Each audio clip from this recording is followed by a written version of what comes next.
Secret of life is enjoying the passage of time. Any fool can do it. There ain't nothing to it. Nobody knows how we got to the top of the hill. But since we're on our way down, might as well enjoy the ride. The secret of love is in opening up your heart. It's okay to feel afraid, but don't let that stand in your way. 'Cause anyone knows that love is the only road. And since we're only here for a while, might as well show some style. Give us a smile, isn't it a lovely ride? Sliding down and gliding down. Try not to try too hard, it's just a lovely ride. Now the thing about time is that time isn't really real. It's just your point of view. How does it feel for you? Einstein said he could never understand it all. Planets spinning, spinning through space. The smile upon your face. Welcome to the human race. Isn't it a lovely ride? I'll be gliding down, sliding down. Try not to try too hard, it's just a lovely ride.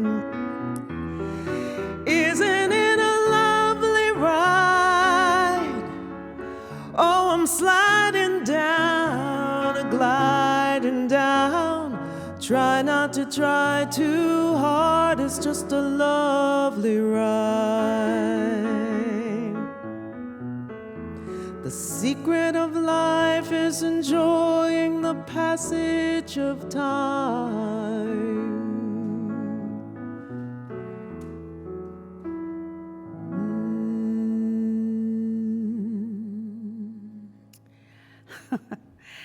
I love the way the spirit of creation organizes and orchestrates these services, because I was thinking about time, and then you have a song on time. I love it. The secret of time is time's only what? Not real. The secret of life is time. Is enjoying the passage of time. Is enjoying the passage of time. Well, it was a spiritual practice to enjoy the last year. And I say that because this is a year. It's been exactly a year since we decided to close the doors to people gathering in this room. And we do have some people in the room, but they are separated like crazy, and we haven't really opened to the congregation yet. So, man, wow, what a ride! And I'm really grateful, though, that we've stayed healthy. And, you have to look at the stuff that happened, and then you got to go, but we stayed healthy. We're okay. Our congregation is still thriving, and we are reaching out way beyond our community, this local community. And so, God, there's a blessing in everything. I'm just putting that out there, just thinking about it.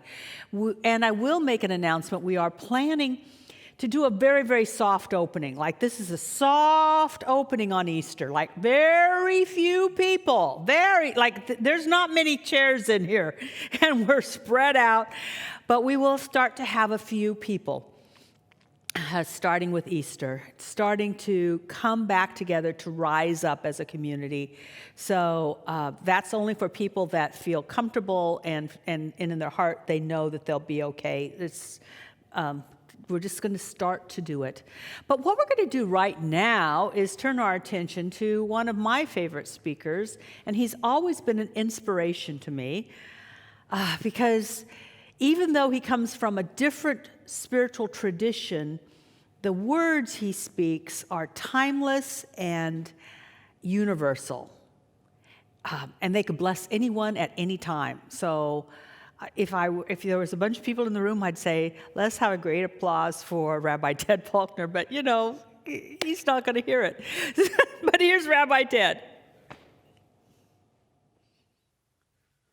First of all, I would like to say that it's good to be with you.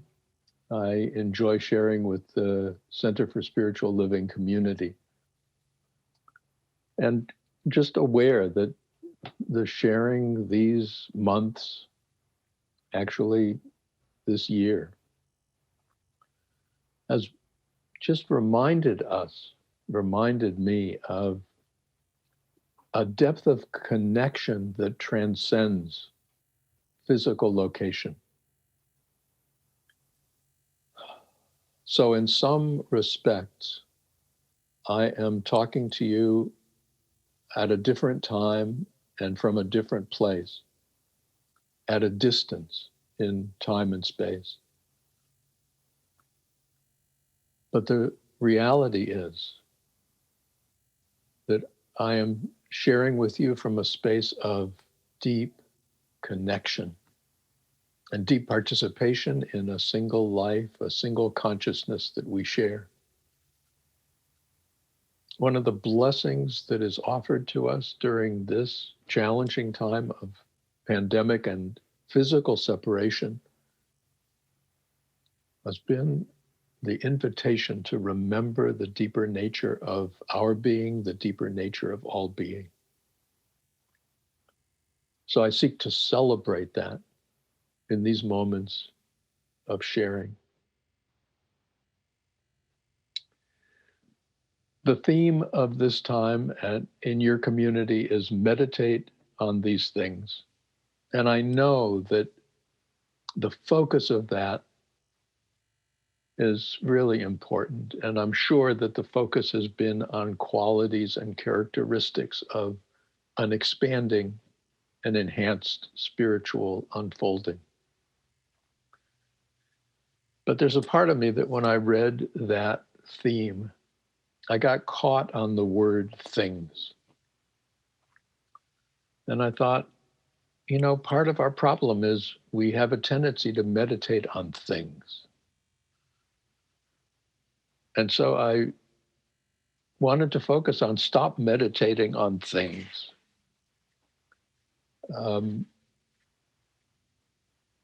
Because things tend to be how we ascribe value and importance and identity to us in our lives. What are the things we have? What are the things we don't have? What are the things we want? What are the things we don't want? And we get into terrible problems because of the ways in which we identify ourselves with our things. Either things we have or things we lack. Here's how it was with Abraham, thousands of years ago, firmly a part of the culture in which he lived, just as each and every one of us is firmly a part of the culture in which we live. And he heard a radical call, Lech Lecha, get you out, Me'artzecha, from your land, Umimoladetcha, from the idea of your identification with this particular birth, Umibeit Avicha, and from the acculturation of your parents and of your community. let go of all that, because all of that fits in the category of things. And as long as you identify yourself with things, whether things of culture, things of property, things of fame, things of status, things of power, you forget the true nature of your being and the true nature of all being, and ultimately you wreak havoc in the world. Centuries later, people enslaved were invited out of that enslavement by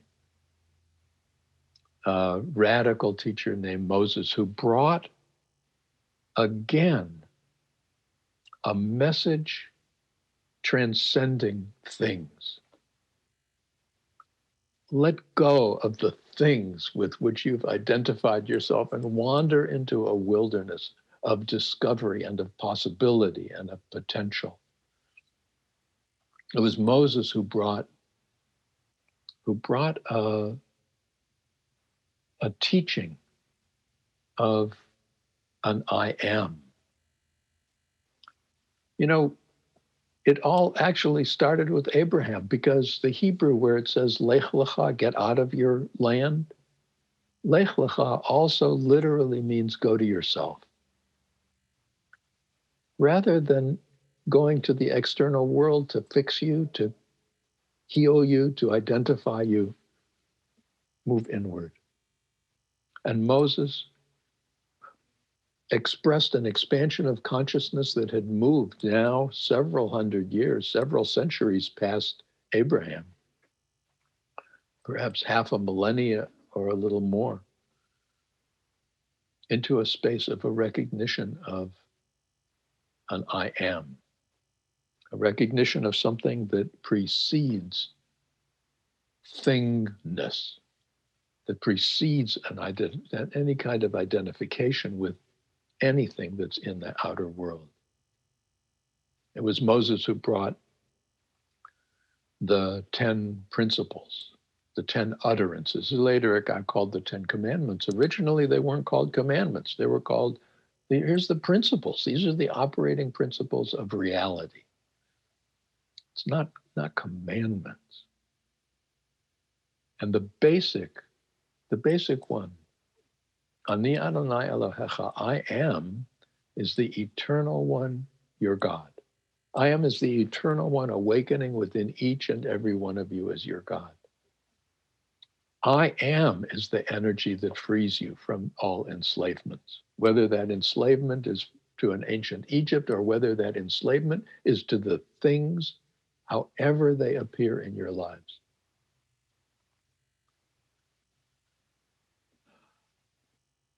There is no other I than I am. All the principles, all the commandments, all the ways, all the traditions focused on one thing. The text says, V'yad'u, that you should know that I am is the eternal one, your God. This is the I am that frees you from all enslavements. This is the I am l'shachanti b'tocham. This is the I am that dwells in your midst, that dwells within you. I am is the eternal one, your God. It's so clear, and it's so old, and it's so ancient, and it's so true, and we just don't seem to be able to get it. Our attraction to things appears to be irresistible.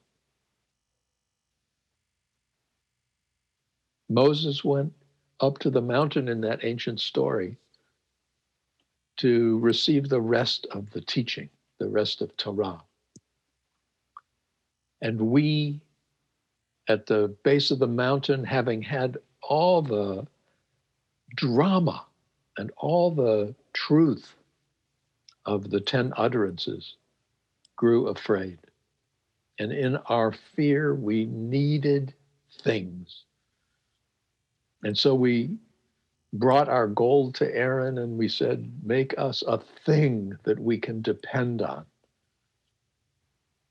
And out came the golden calf, the idols. Our things are our idols. All the power, all the authority, all the identity that we are, we project outward and think that we can find that which we truly yearn for, that which we truly need, and that which we truly are in the outer world.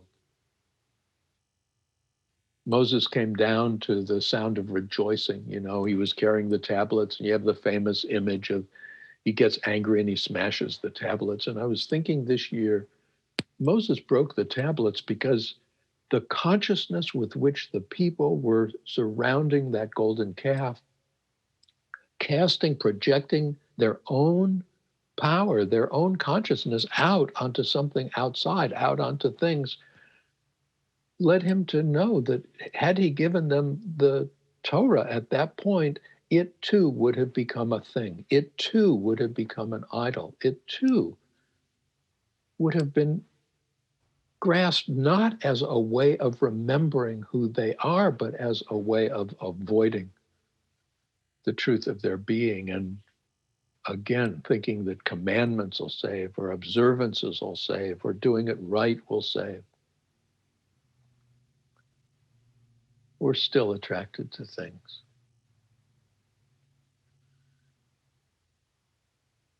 I have a problem with the law of attraction.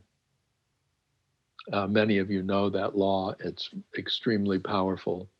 It has to do with honoring the power of consciousness, and frankly, there is no greater power than consciousness. The I am is awareness. The I am is consciousness. The I am is the infinite creative energy, power, presence, being of it all, of us all, of I am all. And the problem I have with the law of attraction is that it teaches us that if we want to manifest things, conditions in our lives, we need to focus our consciousness on drawing those things to us, on feeling our way into the reality of those things. And here's the problem I have with the law of attraction. It works. It works. If it didn't work, it wouldn't be a problem. But the law of attraction works because consciousness is so powerful. And it's a problem that it works because it encourages us to focus on things, to focus on conditions. It encourages us. It encourages us to keep our creative energy flowing to bring us more things. I keep discovering in my life that there's a yearning. I want more of this. I want less of that. If only I had more of this, my ego says, I would feel better. I would be happy. And the truth is, many of the things that have manifested in my life have brought happiness. It's just that the satisfaction that things bring doesn't last. It's like as soon as I have a filling for the blank, if only blank, everything would be okay. A new blank appears in my consciousness simply because there's nothing, there's no thing, there's no condition in the outer world that actually can respond to what it is that we really desire, that we really need, that we really need to remember. The law of attraction is a problem because we decide what we want to attract on the level of ego. To use that law on the level of spiritual unfolding leads us to a very different place. An extremely different place of feeling and moving into that identity, that I am, that awareness, that consciousness that is the eternal subject in all experience. It is the mystery, the essential mystery of all spiritual wisdom.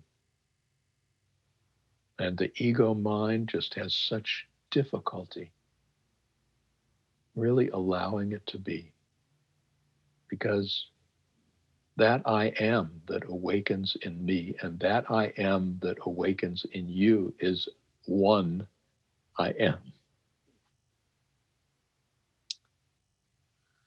And the ego mind has an impossible task trying to allow that. As the ego mind perceives the separateness of physical incarnation and buys into it. Yes, the ego is designed to help protect us in maneuvering and navigating this remarkable incarnation. But the ego mind is actually not designed to let us know who we are. It's designed to let us know how to express more clearly, more faithfully, more truthfully the who we are in our world. To awaken beyond things and beyond conditions. To lech lecha, as we are called, as Abraham was called, to move into ourselves. To awaken to I am is the eternal one, our God. That I am. Not in an idol, not in a condition, not in a thing, but in a remembering. To allow us to move to a place of recognizing the essential nature of our being. Remembering the who that we are, reclaiming and rejoicing in the who that we are. There's a fascinating kind of conclusion to the story of the golden calf in Torah. And that is, Moses took the golden calf and ground the gold into dust and mixed it with water and had everybody who had been dancing around it and had been appealing to that external drink a little of that water. And it seems to me that that was a homeopathic remedy, namely the ingesting of a minute amount of the poison in order to help the system remember what it needs to defend itself against, what it needs to remember itself against, what it needs to recognize itself against, what it needs to rejoice itself against. Which is to say that it is possible that every time our ego consciousness naturally, just supported by our culture, supported by our everything, by the consumerist culture in which we live, every time we fall out into if onlys, if only I had, if only I was, if only I could, if only I could have, if only I could not have, if only I could incorporate, if only I could let go of. If we could just get to that place where as soon as that opens, to whatever extent, we go, that. I know that. Yes, I could practice focusing consciousness and I could manifest that. And it would just lead again to the same place I am in now, in that wanting, in that yearning, in that needing. And instead, I need to turn within myself.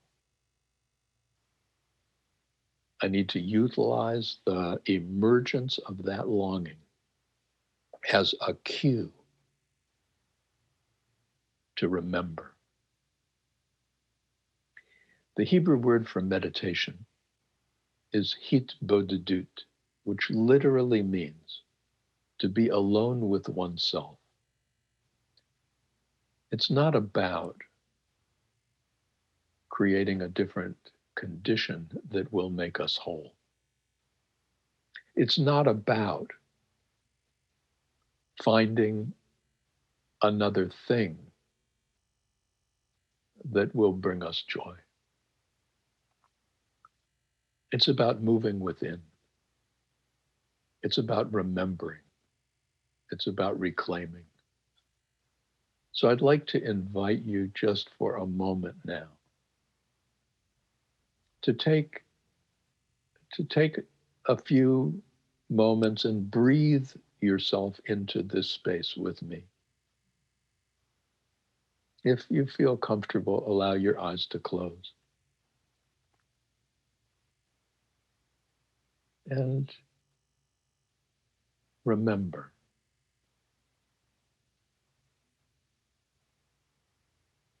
Remember the body, all the sensations in the body right now, however you're sitting, however you're breathing, whatever's going on in the body. I have a body, and I am more than the body. Anything I have is not what I am.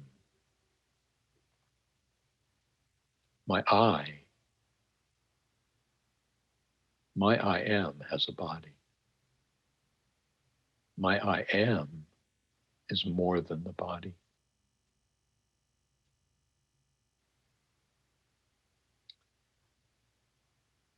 I become aware of the activity of my mind, judgments, thoughts, a narrative commentary on my experience in every moment. What a remarkable faculty, this mind. Yet I need to remember that I have a mind, and I am more than my mind. I can utilize my mind,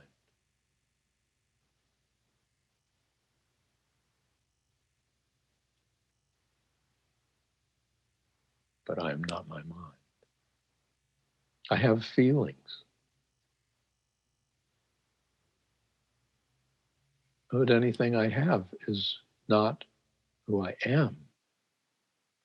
I am eternal subject. Everything, every object is not who I am. It's what I have. I have sensations. I have memories. I have yearnings. I have all kinds of thoughts. I have all kinds of feelings.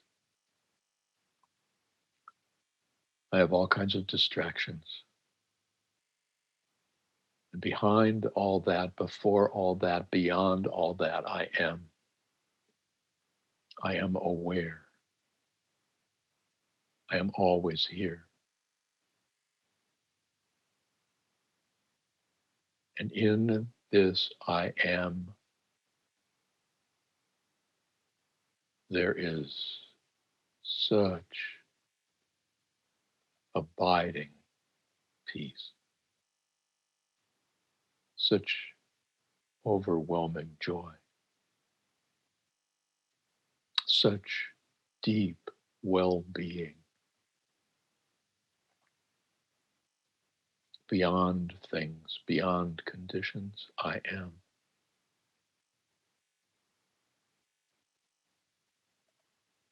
This is the fullness. This is the peace. This is the joy. This is the well-being that my ego truly seeks. Lech lecha. From a reliance on the outer world, move into yourself. Hitbodedut. Take a breath and remember, to be alone with oneself is to awaken to the fullness of all being. And in that fullness, to embrace the ego self, to embrace the mind, to embrace the body, to embrace the heart, to embrace each other, to embrace our world. And in that remembering and in that embrace, to allow this inner wholeness to flow into our external reality, to allow this inner peace to express itself in our world, to allow this inner joy to bring rejoicing beyond any seeking for things.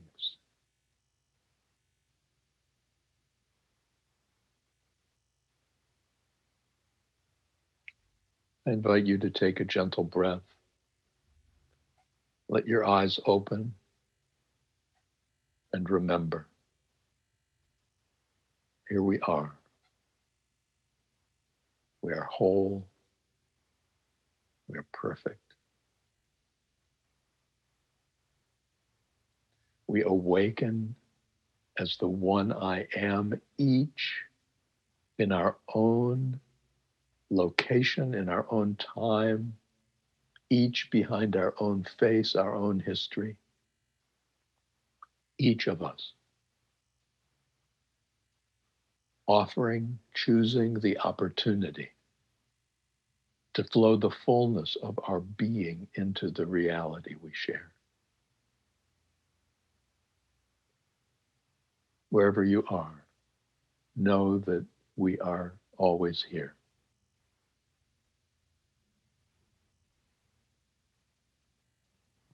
Thank you for allowing me to share with you this morning. May we awaken more fully to the blessings that we are.